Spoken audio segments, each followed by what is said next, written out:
जो हम topic discuss करेंगे वो क्या है, मॉडिफाइड डाल्टन एटॉमिक थ्योरी, जिसको हम मॉडर्न एटॉमिक थ्योरी भी बोलते हैं।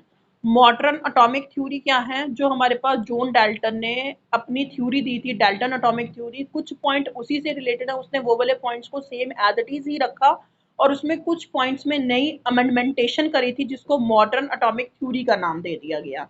तो देखो ये थ्योरी क्या कहती है, as a result of the researcher made by various chemists and physicists। बहुत सारे केमिस्ट और फिजिस्ट ने जब अपनी रिसर्चेस करी, तो रिसर्चेस के बाद उन्होंने क्या फाइंड किया, Dalton atomic theory has undergo a radical change, कि डाल्टन एटॉमिक थ्योरी में बहुत ही थोड़ा सा चेंज हुआ, रेडिकल चेंज मतलब स्मॉल चेंज हुआ, since they satisfactory explain the law of chemical combination. तो जो law of chemical combination Dalton ने अपनी फर्स्ट थ्योरी में एक्सप्लेन नहीं करे थे, वो मॉडर्न एटॉमिक थ्योरी में सारे लॉज एक्सप्लेन हो गए। तो इस थ्योरी के जो मेन पॉइंट्स हैं वो क्या है, फर्स्ट पॉइंट क्या है, the atom is no longer consider to be indivisible, कि एटम को लंबे समय तक ये नहीं माना गया कि वो इंडिविजिबल नहीं है, वो टूट सकता है। उन्होंने कहा atom has a complex structure, कि एटम का एक कॉम्प्लेक्स स्ट्रक्चर होता है।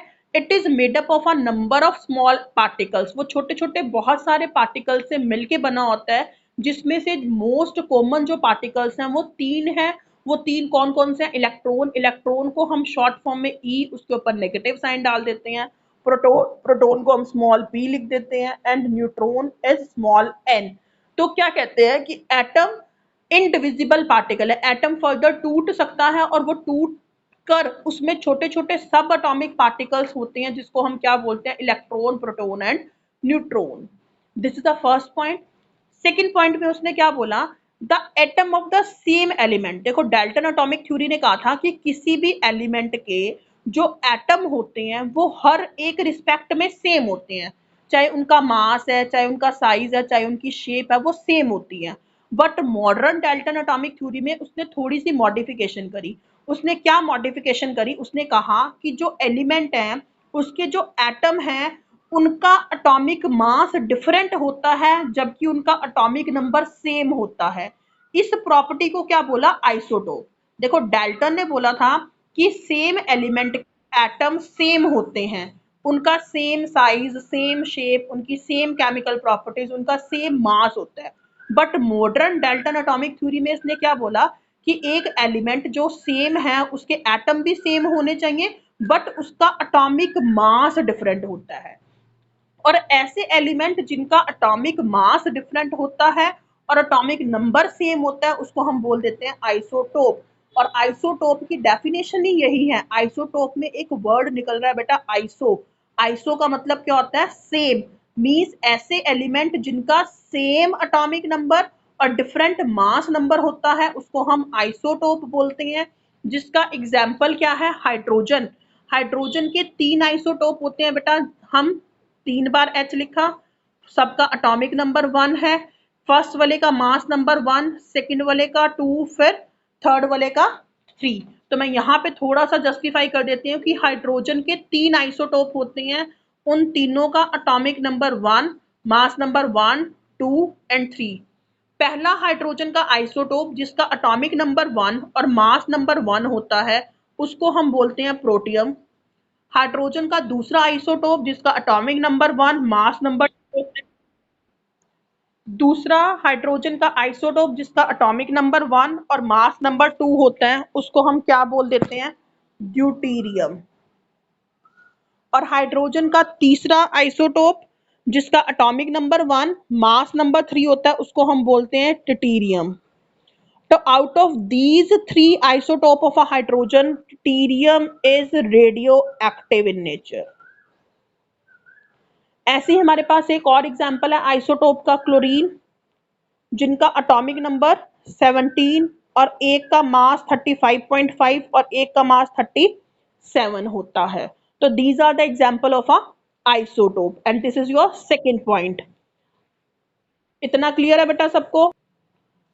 Now the third point is, क्या कहते हैं, atom of different element may have same atomic mass but different atomic number. अब डाल्टन एटॉमिक थ्योरी ने क्या कहा था कि जो डिफरेंट एलिमेंट होते हैं उनके डिफरेंट एटम होते हैं और वो एटम एक दूसरे से अलग अलग होते हैं हर एक रिस्पेक्ट में, चाहे हम उसका मास की बात करें, उसके नंबर की बात करें, साइज की बात करें, शेप की बात करें। तो उसने कहा डिफरेंट एलिमेंट के डिफरेंट एटम का डिफरेंट शेप, साइज, मास और केमिकल प्रॉपर्टीज होती हैं।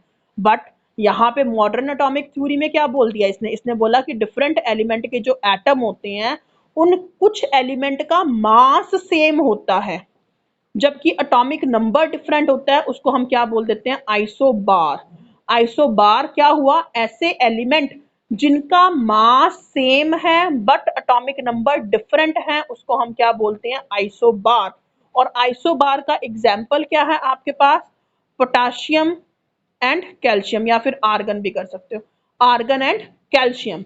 आर्गन का एटॉमिक नंबर 18, कैल्शियम का एटॉमिक नंबर 20, आर्गन का मास 40 एंड कैल्शियम का मास भी 40। तो ये आपके पास एग्जाम्पल है आइसोबार का। आइसोबार ऐसे एलिमेंट होंगे जिनका एटॉमिक नंबर को बेटा नीचे वाली साइड लिखते हैं, एटॉमिक नंबर डिफरेंट है, मास नंबर को ऊपर वाली साइड लिखते हैं, जिनका मास नंबर क्या है, सेम, उनको हम क्या बोलते हैं, आइसोबार। तो ये आइसोबार का एग्जाम्पल था। Now, the fourth point is the ratio in which the different atom combine with one another may be fixed and integer but may not always be a simple। उन्होंने कहा है कि अगर different atom एक fixed ratio में एक दूसरे से कंबाइन करते हैं तो वो हमेशा रेशो फिक्स्ड रहेगी और इंटीजर रहेगी, कोई जरूरी नहीं है कि वो सिंपल होगी। वो उसका नंबर सिंपल क्या होता है बेटा, जैसे 1:2, 2:3, अगर हम 10 तक की बात करें वो सिंपलेस्ट रेशो होती है। बट जब 10 से बड़ा नंबर हो जाता है तो वो रेशो सिंपल नहीं रहती। जैसे एग्जाम्पल क्या बताया है, जैसे कार्बन, हाइड्रोजन, ऑक्सीजन, तीन एलिमेंट, ये तीन एलिमेंट आपस में कौन कौन से बेटा, कार्बन, हाइड्रोजन, ऑक्सीजन आपस में कंबाइन करके एक फॉर्मूला बना रहे हैं, केन शुगर। केन शुगर का फॉर्मूला क्या होता है, C12H22O11। इसमें तीन एलिमेंट कार्बन, हाइड्रोजन, ऑक्सीजन आपस में जुड़े हुए हैं, इस फॉर्मूले को क्या बोलते हैं, केन शुगर। अब इस फॉर्मूले में अगर हम कार्बन, हाइड्रोजन, ऑक्सीजन की रेशो निकालें तो कार्बन का 12 नंबर है, हाइड्रोजन 22 टाइम्स है, ऑक्सीजन 11 टाइम है। मैं ये इनके नंबर की रेशो निकाल रही हूँ बेटा, इनके मास की रेशो नहीं निकाल रही हूँ। तो कार्बन, हाइड्रोजन, ऑक्सीजन किस रेशो में जुड़े हुए हैं, 12:22:11। अब ये रेशो सिंपलेस्ट तो नहीं है ना, क्योंकि ये सारे एक टेबल पे जाते ही नहीं है। 11 यानी कि 12 और 22 तो थ्रू के टेबल में चले जाते हैं, बट 11 जाता ही नहीं है, तो it is not a simplest ratio. But ये आपस में एक दूसरे से रिएक्ट कर रही है एक फिक्स्ड रेशो में, और एक पूरा नंबर है। तो इन ये क्या हमने क्या लिखा है यहाँ पे, which by no means is simple, ये सिंपल रेशो नहीं है बट ये एक फिक्स्ड रेशो है, और क्या है ये, इंटीग्रल। इंटीग्रल मतलब एक पूरा नंबर है। नेक्स्ट फिफ्थ पॉइंट देखो, ये सेम है, उन्होंने कहा atom is the smallest particle that take part in chemical reaction, कि एटम एक छोटा सा पार्टिकल है जो किसी भी रिएक्शन में पार्टिसिपेट करता है। उसके बाद उन्होंने नेक्स्ट पॉइंट में क्या कहा है कि atom is no longer indestructible, कि एटम लंबे समय तक इनडिस्ट्रक्टिबल नहीं था। By carrying out nuclear reaction, जब हम न्यूक्लियर रिएक्शन करते हैं, एटम ऑफ द एलिमेंट में चेंज इनटू अनदर, कि एक एलिमेंट के न्यूक्लियाई को हम दूसरे एलिमेंट के न्यूक्लियाई में चेंज कर सकते हैं, उसको हम क्या बोलते हैं, ट्रांसम्यूटेशन। देखो म्यूटेशन तुमने बायो में वर्ड पढ़ोगे ये वाला, ट्रांसम्यूटेशन मतलब चेंज करना, इंटरचेंज करना। क्या होता है इसमें, the process of inter conversion of element through changes in atomic nuclei, कि एक एटम के न्यूक्लियाई को दूसरे एटम के न्यूक्लियाई में चेंज करने को हम क्या बोलते हैं, ट्रांसम्यूटेशन। अब वो कैसे चेंज होता है, जैसे हमारे पास यूरेनियम का एक एलिमेंट है जिसका atomic number 92 and mass number 235 है, इसको हम पोलोनियम के एलिमेंट में चेंज करते हैं जिसका एटॉमिक नंबर 94 और मास नंबर 239 है। कैसे चेंज करते हैं, जब हम यूरेनियम के साथ एक हीलियम के पार्टिकल्स का जिसका एटॉमिक नंबर 2 और मास नंबर 4 है उसके साथ रिएक्ट कराते हैं, ये दोनों जब जुड़ते हैं तो 92 और 2 क्या बना, 94, 235 और 4 क्या बन गया, 239। अगर हम पीरियोडिक टेबल में देखें ऐसा कौन सा एलिमेंट है जिसका एटॉमिक नंबर 94 होता है, वो क्या होता है, पोलोनियम। तो इस केस में हमने क्या करा, हमने यूरेनियम को पोलोनियम में चेंज करा by changing it atomic number और बाय बम्बार्डिंग और by interacting with a helium or you can say a neutron. So this is called a transmutation. I think so बेटा सबको क्लियर हो गया होगा। इसी के साथ साथ आपका ये वाला टॉपिक फिनिश है।